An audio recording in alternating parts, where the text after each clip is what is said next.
Ay mga pangga, kumusta? Launa 33 na sang hapon. Kumusta nga aton sa mga kauturan sa bilog nga Pilipinas, sa luwas sang pungsod, Luzon, Visayas kag Mindanao. Mayo nga hapon. Subong is May 13, 2021. It's a end of Ramadan sa lahat ng ating mga kapatid na Muslim. 2 million viewers na kuya. Maraming salamat. Meron akong 2 million viewers daw, sabi niya ay Amarites. Thank you, Amarites. Andyan ka. Meron akong 2 million viewers. By po, from Japan, hi Amarites of Japan. Thank you so much for viewing my FB Live. Ngayon pong araw, mahalaga po itong araw na to para sa lahat ng mga kapatid po nating Muslim.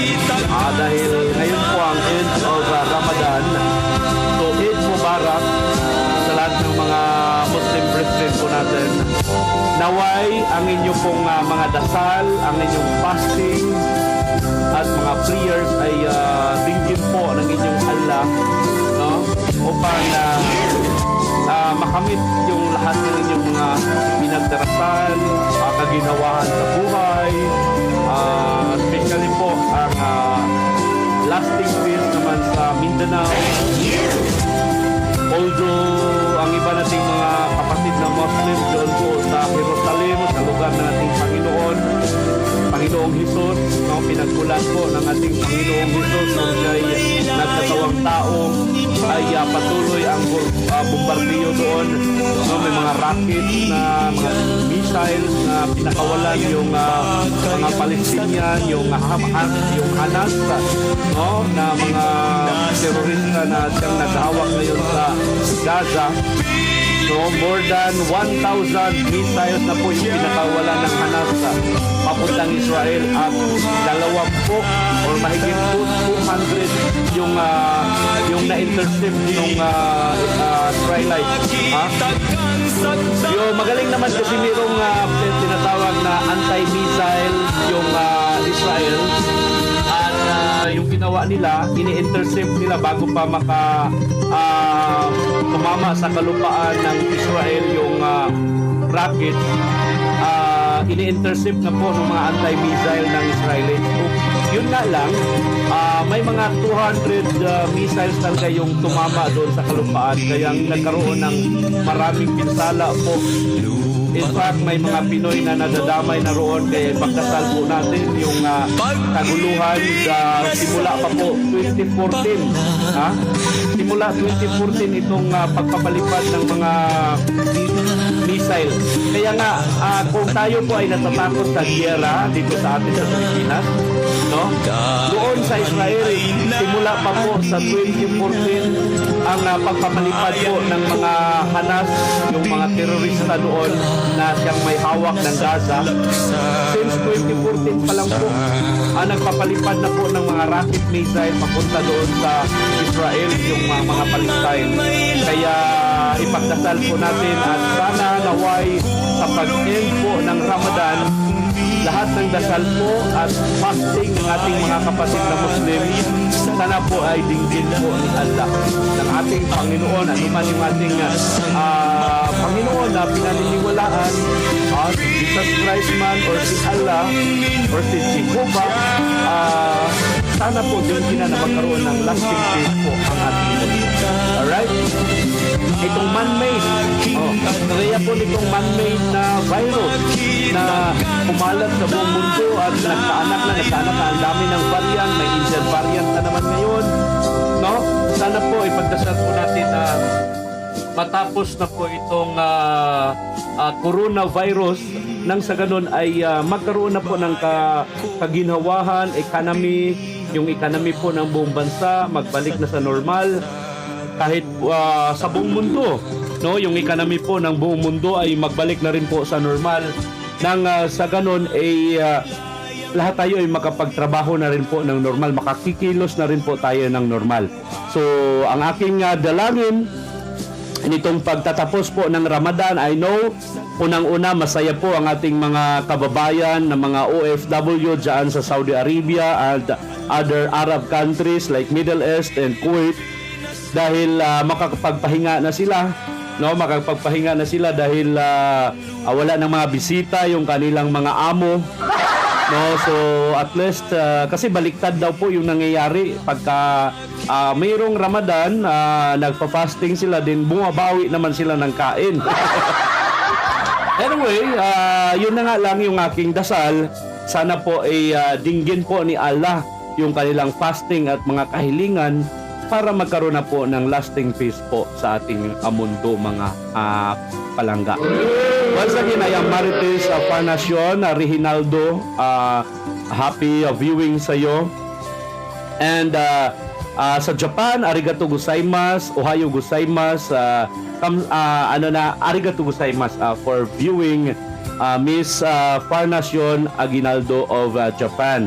And of course, ito lang po para at least meron po kayong idea. Ang atin pong bansang Pilipinas kahapon po ang Pilipinas ay nakapagtala po mga pangga ng panibagong kaso ng COVID-19. May 12 kahapon meron pong 4,842 yung nagpositibo po sa COVID-19. At ang kagandahan nito, kahapon din pong araw, nakapagtala po ang Health Department po natin ng mahigit 8,000 po na recovery. That's 8,312 recoveries po ang nai-record or naitala ng Department of Health na gumaling po mula sa COVID-19. At ang malungkot lang, meron pong naitala kahapon na 94 individual na namatay dahil po sa COVID. So ito pong 94, may mga kapamilya po ito sila, may mga mukha, may mga pangalan. So ipagdasal po natin ang kanilang mga kaluluwa, mga karunda. Ang kabuuang bilang po ng COVID cases sa bansa ay umabot na po sa 1,118,000 at 359 or 1,118,359 ang kabuuang bilang po ng COVID cases sa ating bansa. Pero wag niyo pong tingnan yung whole picture na yan dahil according sa Department of Health, mga palangga, out of 1,118,000, 93.6 or 93.6% or equivalent to 1,046,431 are recovered from COVID-19. Meaning to say, ang active cases na lang po natin sa ating bansa sa COVID-19 is only 53,214. Alright? So ito po yung fokusan natin. Huwag po nating tingnan yung the whole picture na 1,118 po yung kabuuang kaso ng COVID-19. Kasi po may nakaka-recover na. In fact, we have 93.6% recovery rate. Pangatlo po tayo sa Southeast Asia na pinakamataas ang recovery rate po natin.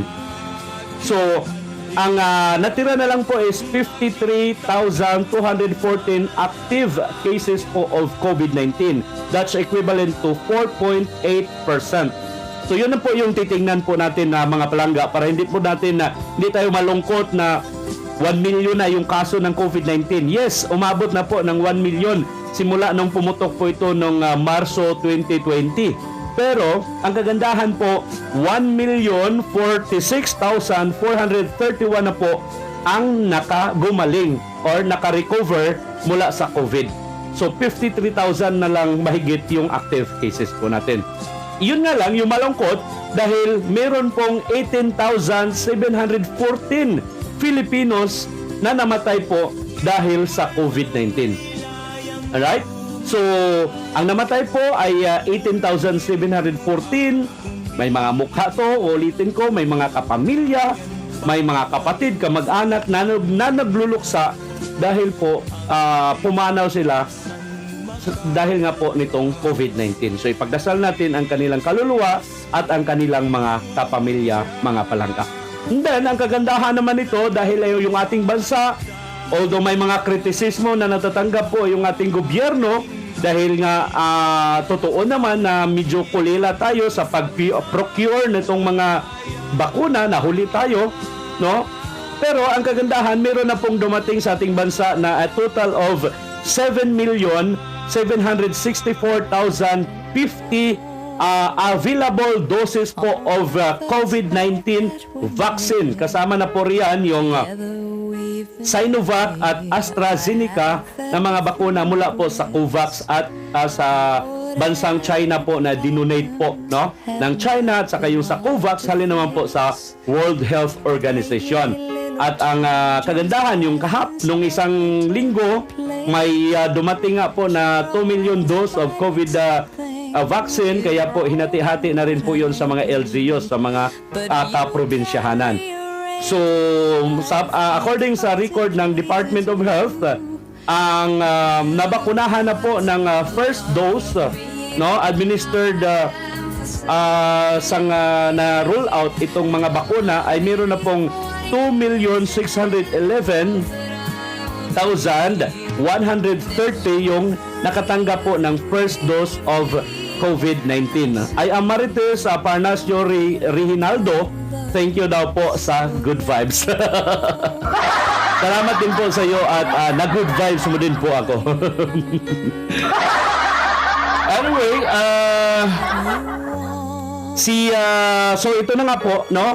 Ang nakatanggap po ng mga Filipinos mula sa 3,688 vaccination area across 17 regions sa ating buong bansa ay meron na pong 2,611,130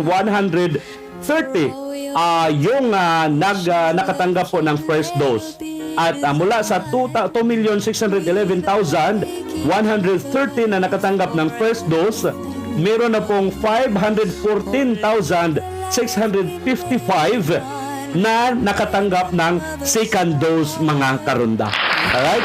So congratulations sa kahit paano ang ating gobyerno, lahat ng mga sangay ng gobyerno, especially po yung ating vaccine czar, yung ating Department of Health, at yung mga LGUs ay they are working hand in hand para po ma-roll out kaagad yung mga bakuna. In fact, patuloy yung ating pananawagan sa lahat ng mga kababayan po natin na huwag matakot po sa bakuna. Dahil ito lang po yung ating sandata upang magiging immune po tayo at hindi na tayo mahawahan po nitong nakakamatay na sakit. So patuloy yung mga kababayan po ninyo, mga kamag-anak ninyo sa mga probinsya na takot magpabakuna, inganyuhin nyo po. No? Sa ngayon po, yung roll-out ng ating bansa, ng ating gobyerno ay mula po A1 hanggang A3. Yung A1 po, yun po mga senior citizen. Yung A2, yun naman po yung ating mga frontliners, mga health workers, mga kasundaluhan, police, BGMP. Then yung A3 naman po, sila yung mga taong may comorbidities or may karamdaman. Alright? Ati ko nabakunahan na, sabi ko hati kami, ayaw niya. Di po pwede yun. Kailangan po magpa-register ka talaga sa inyong mga barangay. Then antayin nyo po yung tawag para kayo ay mabakunahan na. Right? And then, ang kagandahan nito, talagang pasasalamatan po natin yung efforts ng ating gobyerno. No? Baka ibang bakuna naman yung hinahanap mo. Joke lang po. So ayun po patuloy pa rin po na paalala yung Health Department na sabi nila po, kahit tayo ay nakatanggap na ng second dose of COVID-19, wag pa rin po tayong maging complacent. Kailangan pa rin natin sumunod sa mga health protocol kasi not unless hindi mabakunahan po yung 70% Filipinos. Kasi po yung requirement sa isang bansa upang ma-reach niya po yung tinatawag na herd immunity ay kailangan makapagbakuna ito ng 70% of their population. So tayo po, ang ating bansa ay meron na pong 100 million Filipinos, no? Yung ating population. So kinakailangan po ng gobyerno na magbakuna ng at least 70 million Filipinos. So malaki-laki pa to ang kakailanganin natin. Marami-rami pang mga bakuna ang kakailanganin natin. Si Uming Kagaana na Moko of Gig Salon dyan po sa may Baclaran, Metro Manila. Good afternoon. Magandang tanghali, magandang hapon sa inyong thank you so much sa inyong panonood sa aking live. Munting live. Paki-like naman and share, and then paki-follow po yung page ko po, Kuya Randy Coronel. So, at least yung ano ko is patuloy pa rin na tayong sumunod. Si Adelina Binuya watching from Mandaluyong. Kumusta na po ang Mandaluyong? Ingat po kayo dyan sa Metro Manila dahil patuloy pa rin po yung pagtaas ng COVID cases sa inyong lugar. According sa briefing nitong si spokesperson Harry Roque, napagkasunduan daw po ng lahat ng mga mayors sa Metro Manila na payag sila na ibalik na naman sa GCQ. Ngayon ang quarantine status po dyan sa Metro Manila, kasama na yung Bulacan, Rizal at saka Laguna, no? Ang quarantine status nyo po ay MGCQ. So modified general community quarantine. So payag sila na ibalik na naman kayo sa GCQ. Sige. Sana magiging kuan lang. Magiging patas pa din yung kalakaran diyan, especially yung pamamahagi ng mga ayuda. Okay naman sir, ingat din po kayo sir. God bless you po.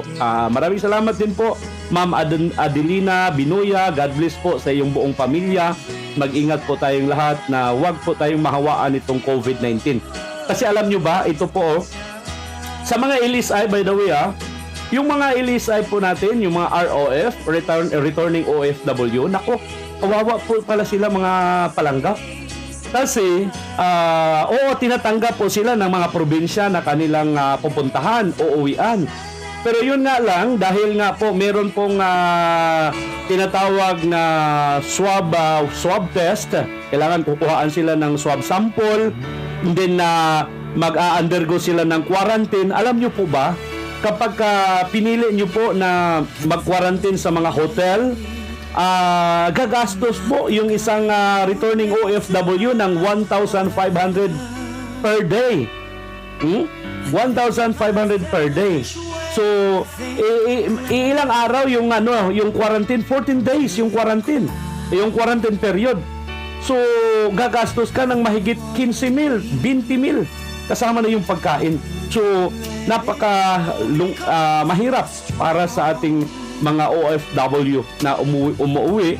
Kaya meron namang pinoprovide na mga ito naman ay para lang sa mga masisilan, yung ayaw nila sa mga pinoprovide na mga quarantine facility doon sa isang probinsya na medyo walang aircon. May binuo na yatang Bureau of Quarantine. Sana po, no? May mga OFW kasi na medyo masisilan, ayaw nila doon sa quarantine facility ng isang LGU na room lang, mga school, and then hindi aircon, electric fan lang yung gamit. Kaya nagpapa-quarantine sila doon sa mga hotel na actually dati ginagastuhan yan ng OWA, pero ngayon parang sariling gastos na lang po ng mga OFW. Kaya mahirap po. And then yung pagka nagka-COVID tayo, malaki din po yung gastusin natin doon sa hospital, no? Yung iba tumatakbo sa 50,000, 100,000 yung gastos. Kaya napakasakit na yun para sa atin, no? Na nagkasakit ka na nga, gumastos ka pa ng napakalaki-laki. No, kaya mag-ingat po na tayo. Ingatan po natin yung ating sarili. Uminom tayo ng kasi ang importante lang naman dito, malakas yung ating immune system. So paano hindi humina yung immune system natin? O matulog ng eksakto, hindi tayo magpuyat, kumain ng masustansyang pagkain, at huwag tayong palaging naglalasing kasi yun yung dahilan kaya humihina yung ating immune system. Nakalabas ka lang, nakalanghap ka ng kasi airborne na po yung virus. Nalanghap po yun mula sa taong infected, mahahawaan ka. Alright? So, yun lang yung paalala din po natin sa ating mga kababayan. Yun naman pong mga kababayan natin na gusto talagang umuwi sa kanilang probinsya, yung ating gobyerno ay meron pong tinatawag na SPAS. Yung SPAS system po, doon po kayo mag-register, no? Pwede naman yun ma-browse sa inyong mga Android phone, sa inyong mga browser, sa inyong mga computer. I-fill up nyo lang po yung mga ano doon, yung mga kailangan i-fill up na mga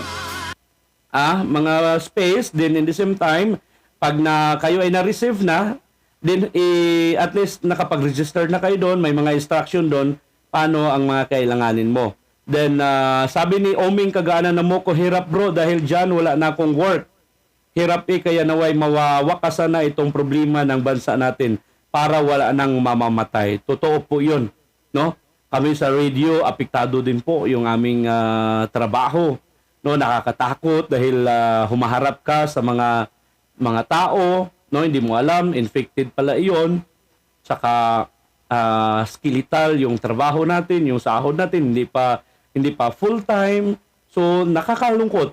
Pero dahil ito yung ating sinumpaan, nasa blood na po natin yung pagiging magbabalita. So tagapaghatid ng balita. So, lahat pinupuntahan natin para lang makapagbigay ng mga precise and concise information po para sa ating mga kababayan. Alright? So, ingat lang at sana nga po ipagdasal po natin ang ating gobyerno, no? Ipagdasal natin ang ating gobyerno kung meron mang mga pagkakamali, kahinaan ng ating gobyerno. Normal lang po yun dahil wala namang perpekto dito sa mundo. Ang importante ay gumawa ka din ng sarili mo in your own little way, no? Yung pagsunod mo sa mga health protocol, malaking tulong na yan sa ating gobyerno para wag mabigatan masyado ang ating gobyerno na dumadami palalo itong COVID cases sa ating bansa. Alright? And actually, pwede kayong pa-shoutout kung gusto niyo pong mag-request ng kanta. Pwede din po yun. And then kung gusto niyo ipag-greet yung inyong mga kababayan. By the way, once again, sa mga kapatid po nating Muslim, Eid Mubarak po sa inyong lahat.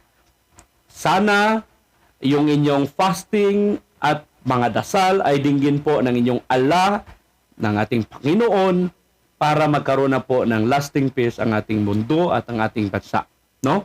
Ipagdasal din po natin yung Israel, yung Jerusalem, itong mga Hamas na nasa Gaza, siya ngayong naghawak sa Gaza, ipagdasal po natin sila. And then dito din po sa Mindanao, sa ating bansa, bago magtapos yung Ramadan, doon sa yung mga BIFF sa Maguindanao, nagpakitang gilas, at binihag nila yung isang lugar dyan sa Maguindanao. Akala nila yung gobyerno, yung apektado. No, hindi po. Yung atin din pong maliliit na mga kababayan yung apektado.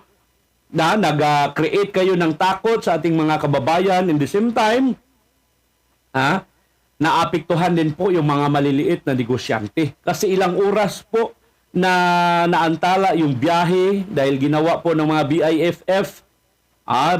Binalandra nila sa gitna ng kalsada yung mga malalaking truck para magpapansin sa ating gobyerno. Upang magpapansin sa ating gobyerno, dinamay nila yung mga inosenteng mga sibilyan, mga palangga. Dahil hindi naman yung gobyerno yung otomatikong naaapektuhan, kundi yung mga ordinaryong mga sibilyan na mga biyahedor, mga maliliit na negosyante, no, na nagbabiyahe ng kanilang mga goods papunta sa kanilang mga lugar, pero dahil sa ginawa ng BIFF, ewan ko na lang, kailan pa kaya sila matauhan na ang kanilang ginagawa ay panggugulo lamang sa ating bansa. Kaya ako, sa akin personally, hindi ako pabor na drink warm water daily, exercise at drink vitamins. Yan lang sir ang gawa ko araw-araw. That's good po, tama po yun. kailangan may vitamins ka, magpapawis tayo araw-araw. Yun po dapat para yung mga toxins sa ating katawan lalabas po, no? So balik tayo. I am personally kuan gid kanang hindi pabor nga i-defund ang LCAC, no? Itong end of local communist armed conflict sa mga kabayanan, kasi malaking tulong po itong pondo ng LCAC, no, upang magkaroon po ng progress, magkaroon po ng mga proyekto na direkta po na mararamdaman po ng ating mga kababayan doon sa mga rural areas, no? Ako'y naniniwala din po, ako'y naniniwala sa mga ipinaglalaban ng ating mga makakaliwang grupo. Pero kung dinadamay na nila yung mga inosente na mga kabataan, nire-recruit nila at bine-brainwash nila upang sumali sa kanilang grupo, at ang tangi lang namang pakay ay manggulo sa ating gobyerno, nadadamay yung mga kabataan na dapat ay nag-aaral sana, doon ay hindi na po ako sang-ayon, mga palangga. Itong LCAC na programa ng ating gobyerno, itong National Task Force to End Local Communist Armed Conflict sa mga rural areas, malaking tulong po ito. Hindi niyo po ba alam na itong pondo mula sa national government, hindi po yan dumadaan sa ating mga kasundaluhan, hindi po dumadaan sa kamay ng ating kasundaluhan. Yung ginagawa lang po ng ating mga sundalo, nagkakaroon sila ng mga programa, no, pumupunta sila sa mga underground, sa mga grassroots, pinupuntahan nila yung mga barangay, kinakausap nila yung mga barangay kung anong mga problema, ano ang dapat na masolusyonan, no, kasi yun po yung panlaban ng mga terorista para makapag-recruit sila ng mga miyembro nila doon sa mga rural areas. Yun yung tinitira nila, yung kahinaan po ng isang barangay na sasabihin nila, ayan, ito yung nangyayari sa atin dahil pinapabayaan tayo ng gobyerno, kaya marami silang nare-recruit. Yun po yung old school na pangre-recruit ng mga teroristang komunista po, mga palangga. Pero ngayon, dahil sa programa po ng LCAC, no, itong End of Local Communist Armed Conflict sa mga rural areas, yung ating mga kasundaluhan together with the DILG, no, kasama na po yung DILG at saka yung local government, pumupunta po sila doon sa mga kabaranggayanan at nagki-create sila ng mga programa, tinatanong nila kung anong mga kailangan, ano ang mga dapat solusyonan na mga problema upang nang sa ganun, for example, yung kanilang mga infra, tulay, farm to market road, ang kanilang mga schools, school building, ang kanilang mga health center, na nang sa ganun po, hindi na sila po marirecruit ng mga komunista.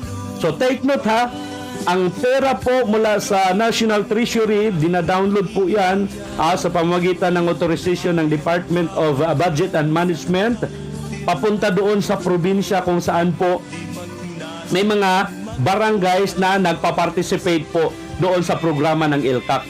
So meaning to say, tandaan po ninyo, kung ang iyong barangay ay hindi nakikisali sa programa po ng LCAC, ibig sabihin nun yung mga barangay officials ninyo, miyembro ng teroristang grupo.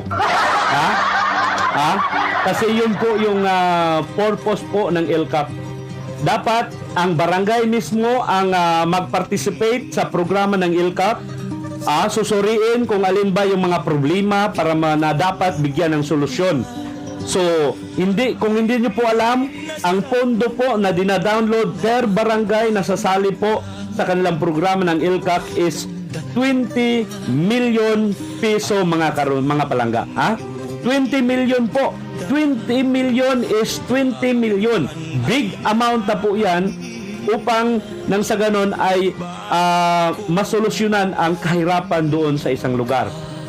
For example, yung mga mountainous barangay, wala silang supply sa tubig na yung malinis na tubig, yung potable water na maiinom at magagamit sa pagsaing Magpupundo po diyan yung ILCAC, yung titingnan nga po kung alin yung priority projects para sa isang barangay. Nang sa ganun, kapag progresibo na yung barangay, hindi na po sila marirecruit ng mga teroristang grupo, mga palangga. Alright? So yun po yung mahalaga, yun yung kahalagahan nitong ILCAC. Dapat suportahan po natin. May mga mambabatas na nananawagan na i-defund itong ILCAC. Para sa akin, big no-no po yun. Marami po mga proyekto ang maaapektuhan.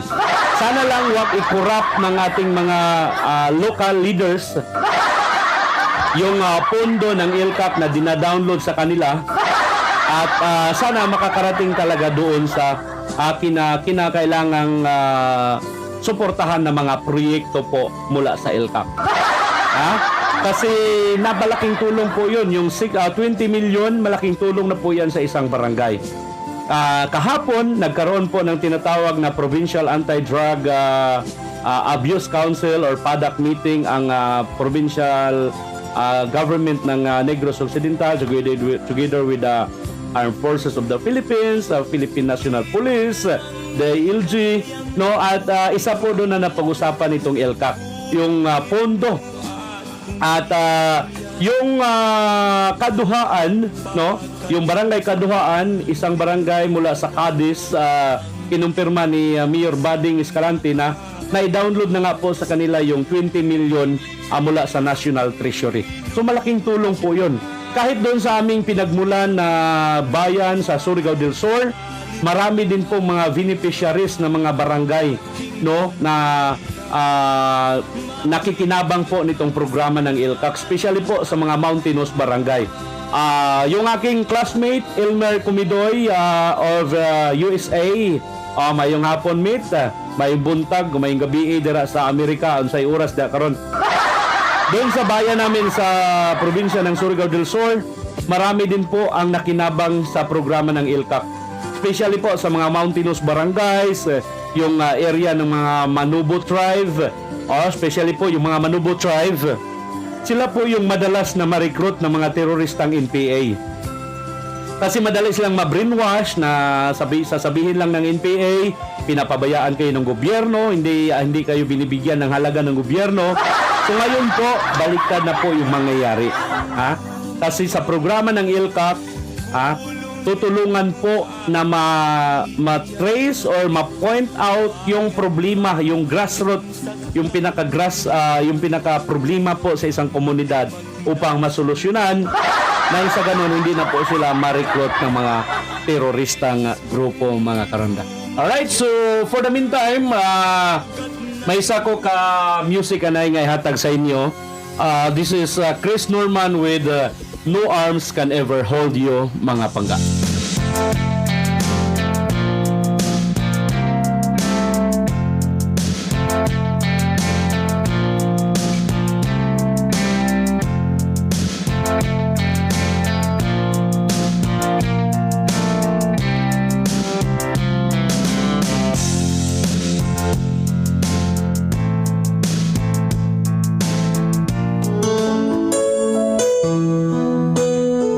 With ikaw ang dahilan kay mukhang video okay pala.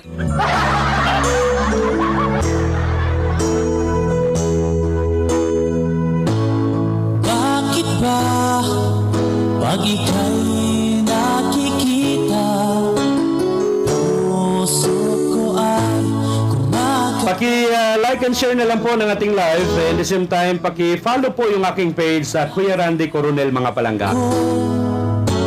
ang iyong ganda, puso ko ay nagbabalisa. At pag ika'y katabi, ako'y di mapakali. Walang ibang iniisip kundi ikaw lagi. Sinubukan ko ika'y kalimutan, ngunit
isipan sa araw-araw. Sa matod pa sa akong classmate, nindot ko nung atukar ni Garo. Si Garo, isa sa mga karaan kayo nga mga operator sa ampli mga karonda. Tanguna, ampli pa to mga palangga ang gamit. Karon kay naman USB, computer na. Sanguna, ampli ang gamit sa mga bailihan. Alright, so that was Jerry Anga with Ikaw ang Dahilan. Tayo din po ang dahilan na bakit tayo andito. Kaya please do like and share po sa ating palatuntunan. And of course, tayo naman ay andito lang palagi para sa inyong lahat. Sa mga iba pang mga programa po ng ating ano nangyari sa aking player. Alam nyo kasi itong player ko wala tong license. Walang license yung software ko. Kaya ano siya namamatay. Free lang pala. Naku! Ano ba yan? Free lang pala yung ano ko, yung aking player. Sige, ito wala. Disco muna tayo. Alright, here we go. Ito naman. Wala siya eh. Modern talking with Cherry now. Cherry lady. Si Adelina, watching pa rin si Randy, number 1 fan mo ako. Wow, thank you so much, ma'am. Maraming salamat, Ma'am Adelina.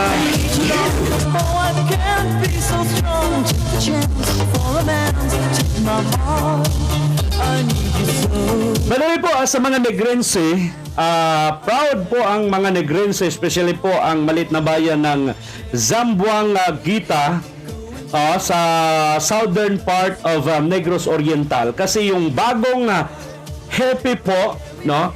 Ang bagong happy po ng Armed Forces of the Philippines is Tubong Negrense mga palangga, no? Galing po siya ng Zamboanguita, si Lieutenant General Cerelito Subihana, no?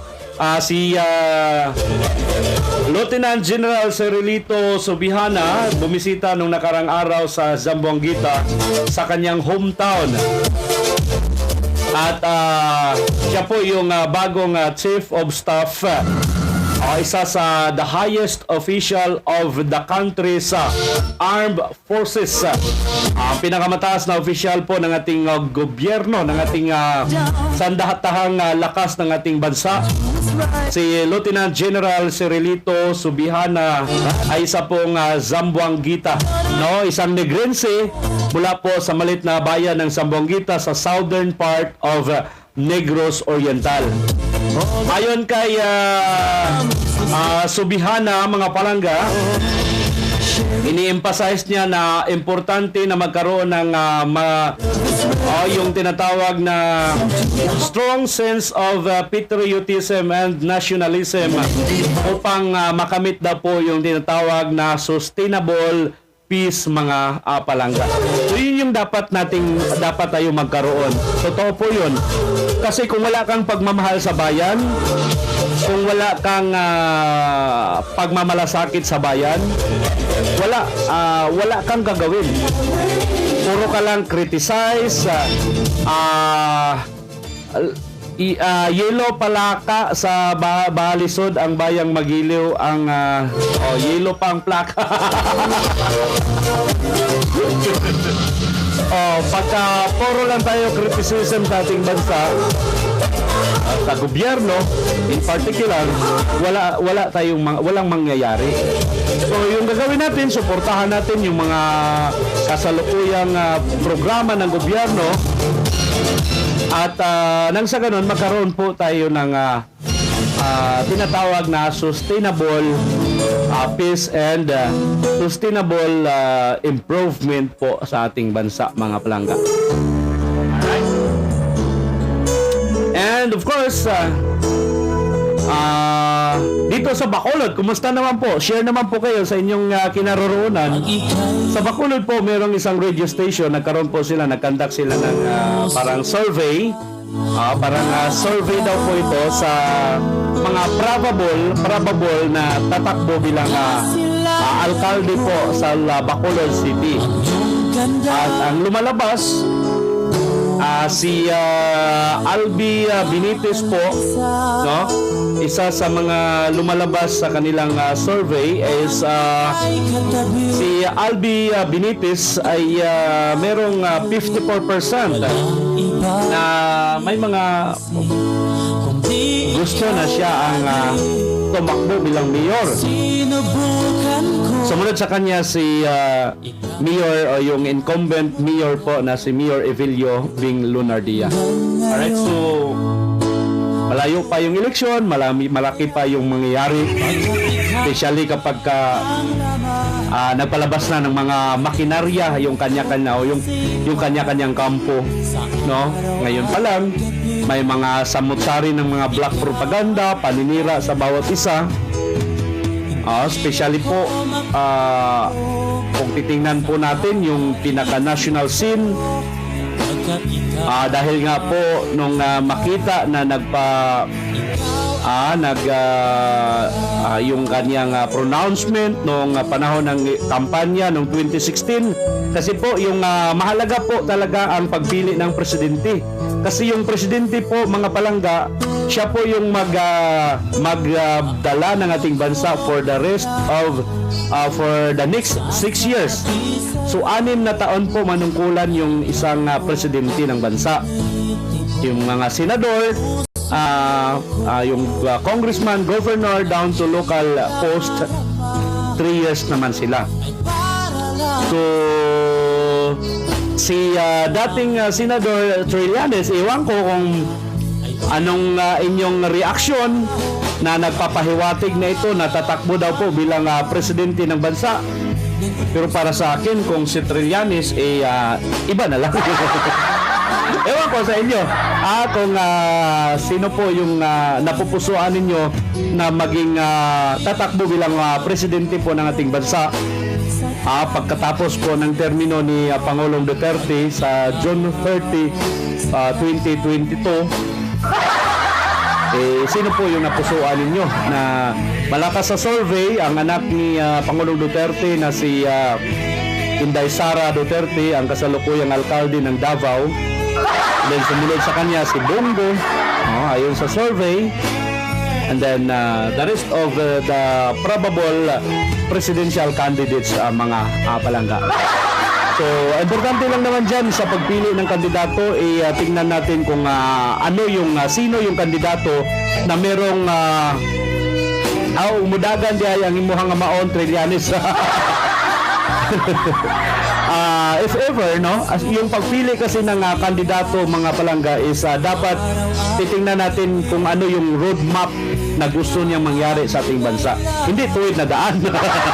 Yung roadmap, meron siyang konkretong plataforma, no, para sa ating bansa. Yes, kung si Trillanes rin lang yung tatakbo, mas okay pa siguro ako kay Senador Manny Pacquiao. Kahit ngayon pa lang sinisiraan na si Manny Pacquiao na hindi magaling mag-English, no? Grabe yung pag-humiliate sa kanya ng mga vlogger, no, na hindi daw magaling mag-English. Para sa akin, hindi naman barometro.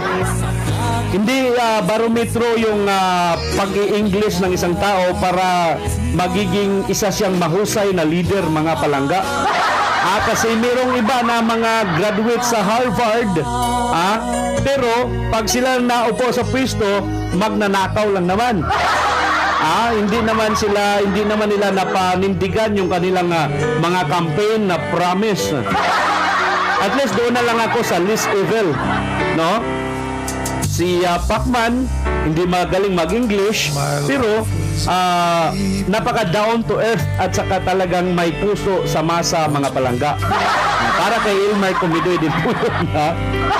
So sabi nga, kung si Trillanes din lang, doon na lang ako kay Pacman. Anyway, kayo po kung ano ang inyong, malayo pa naman yung eleksyon. Kayo po kung ano po ang inyong, sino po ang inyong napupusuan. Importante lang din, titingnan mo yung plataforma, kung yung roadmap, mayroong matibay na roadmap yung isang kandidato. So, titingnan mo kung ano, sa iyong sarili, maglista ka kung ano-ano yung mga importante na mga bagay na dapat mabigyan ng pansin ng isang leader. No, ilista mo kung ano nga spito. Ako sir, kung kinsa to ang 2016 solid gihapon ko. Sige. Kung sakali na for example is ano yung kanyang paninindigan sa isang mahalagang bagay, COVID-19 response sa mina, sa environment, kalusugan, rural development. Sir, huwag si Trillanes, baka ibinta ang Pilipinas. Correct. Huwag tayo doon kay Trillanes. Baka ibinta tayo sa China.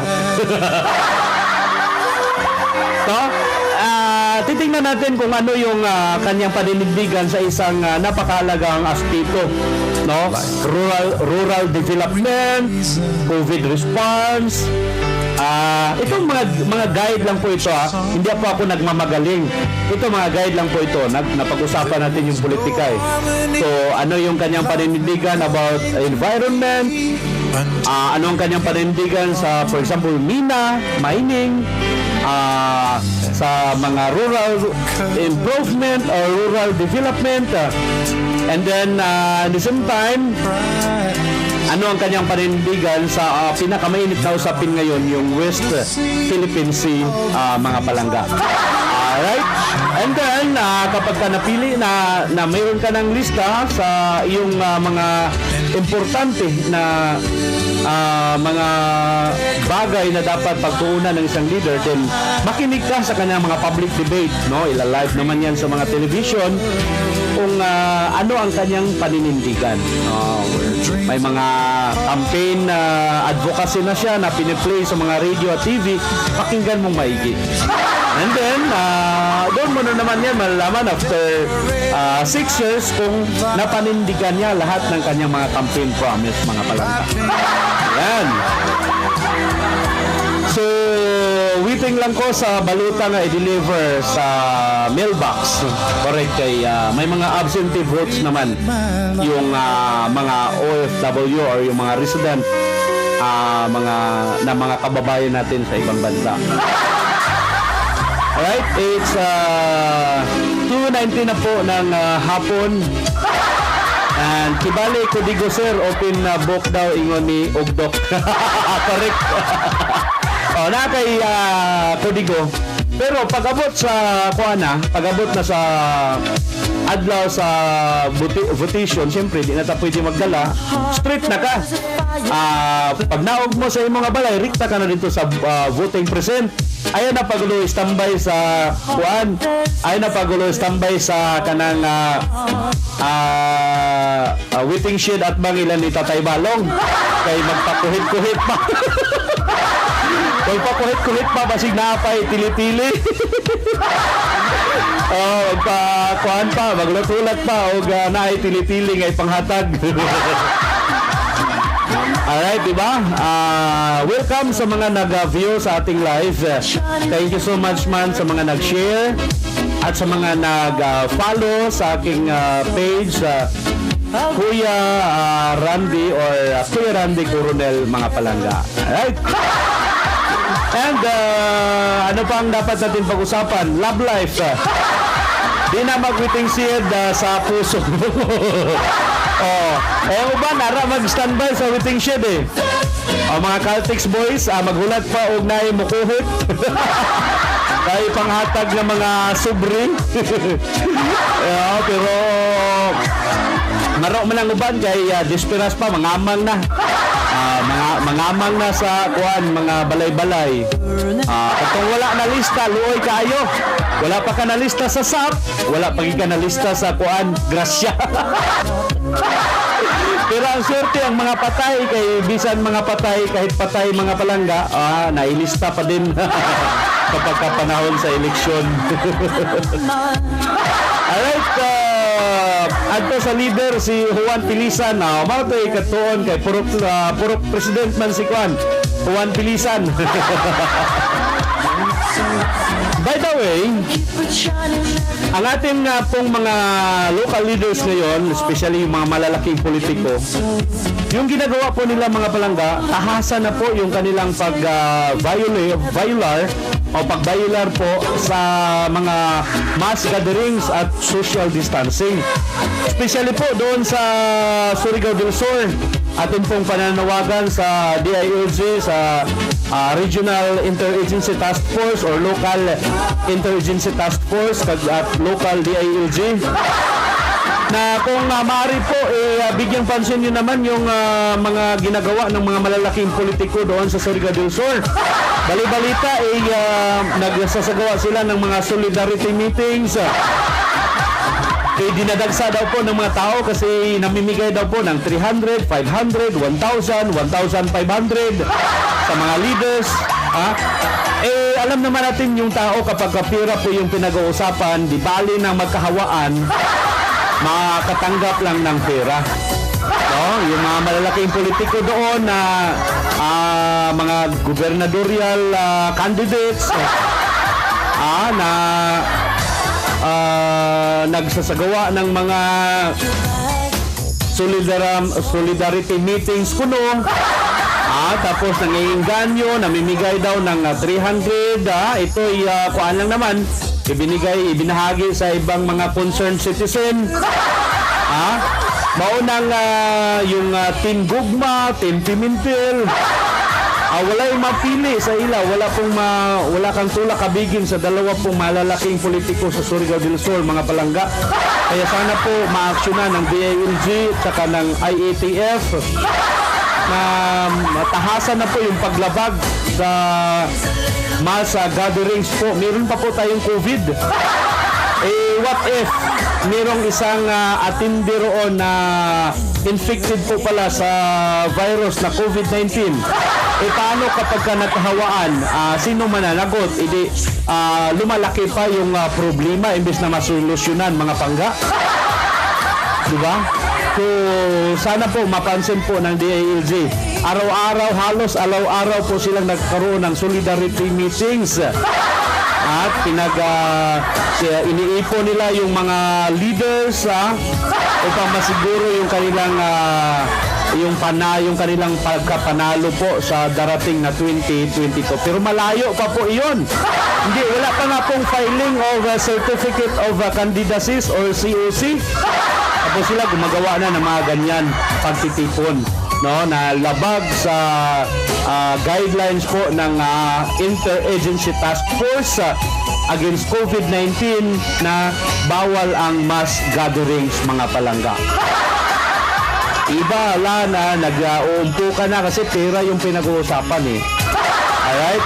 Sir, mula nung nag-vote ako, never pa ako nila tanggap ng pera.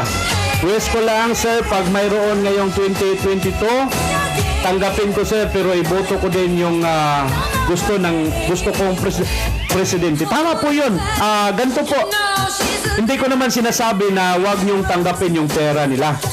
Kasi hindi ka naman yan makikilala after elections Yung gagawin mo, tanggapin mo yung pera, then iboto mo kung sino yung iyong nasa konsensya, mga palangga. Yung talagang iyong napupusuan na magiging leader ng ating bansa, leader ng inyong probinsya at ng inyong syudad at bayan, mga palangga. Alright? So, welcome sa mga bagong dating.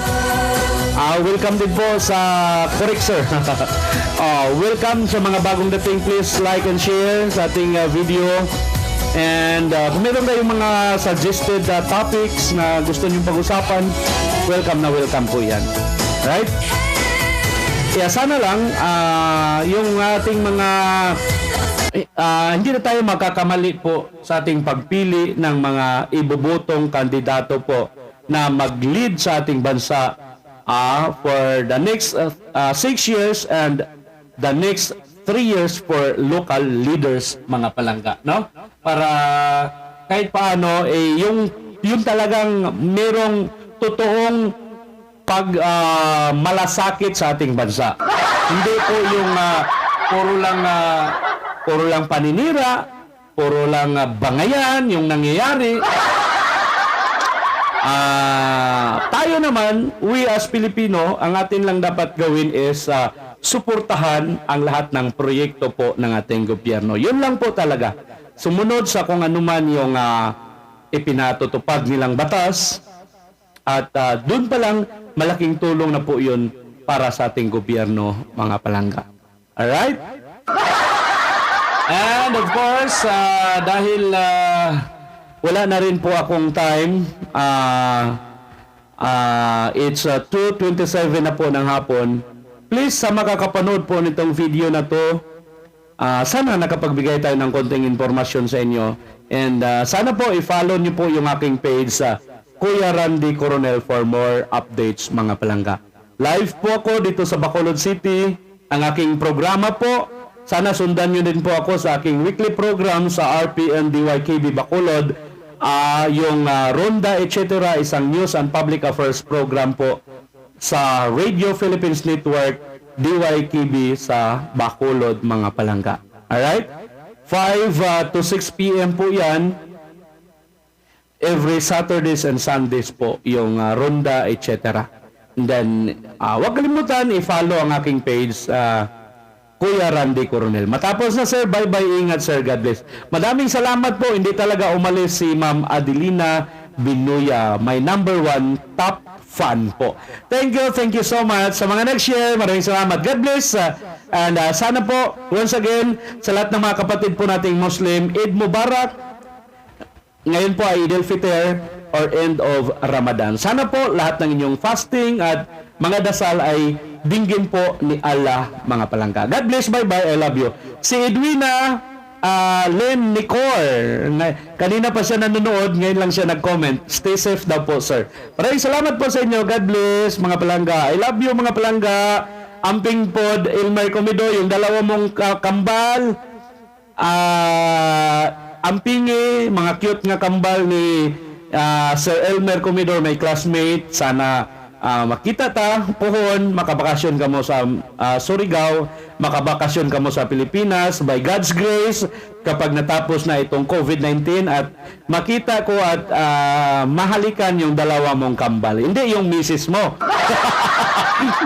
At hindi rin ikaw yung kambal mo lang. Paita. Alright, so sa lahat-lahat, God bless, stay safe, and I love you, mga palangga.